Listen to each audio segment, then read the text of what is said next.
18 నెలలుగా మన పరిపాలన పైన మనం సమీక్ష చేసుకుంటున్నాం.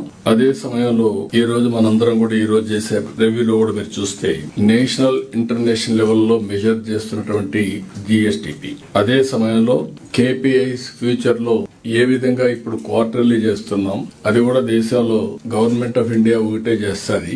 ఫస్ట్ టైం ఆంధ్రప్రదేశ్ లో మనం చేస్తున్నాం. ఇప్పుడు కూడా only state in the country quarterly GSTP చేసే రాష్ట్రం మనం ఒక్కడే చేస్తున్నాం.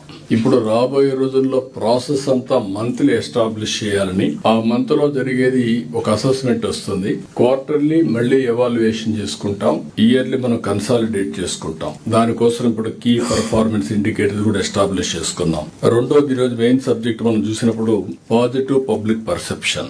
ఈ రోజు మనందరం కూడా ఆలోచించాల్సింది ప్రజల కోసం పనిచేస్తున్నాం, ప్రజలు మెచ్చే పాలన ఇవ్వాలి. చరిత్రలో మీరు చూస్తే రాజులు ఒకప్పుడు మారు వేషాలు వేసుకుని ప్రజలు ఏమనుకుంటున్నారో సమాచారం తెప్పించుకునేవాళ్ళు. తర్వాత ప్రజాస్వామ్యంలో మీరు చూస్తే ఎన్నో వ్యవస్థలు. ఈ రోజు ఫస్ట్ మీరు చూసినప్పుడు ఇలాంటి సమస్యల్ని ఏ విధంగా పరిష్కారం చేయాలంటే ప్రజలకు మెచ్చిన పాలన, అవినీతి ఉంది కాబట్టి విజిలెన్స్ డిపార్ట్మెంట్ తీసుకొచ్చుకున్నాం, ఏసీబీ వచ్చింది. ఇలాంటి అనేక వ్యవస్థలను రూపకల్పన చేశాం. ప్రభుత్వం ఏం చేస్తున్నావు ప్రజలకు తెలియాలి కాబట్టి ఇన్ఫర్మేషన్ కమిషన్ ని పెట్టుకున్నాం. అంటే మనం చేసే పనులన్నీ ప్రజలకు ఎప్పటికప్పుడు తెలిసి ఒక పాజిటివ్ పబ్లిక్ పర్సెప్షన్ క్రియేట్ చేయడం కోసం అలాంటి డిపార్ట్మెంట్ కూడా పెట్టుకున్నాం.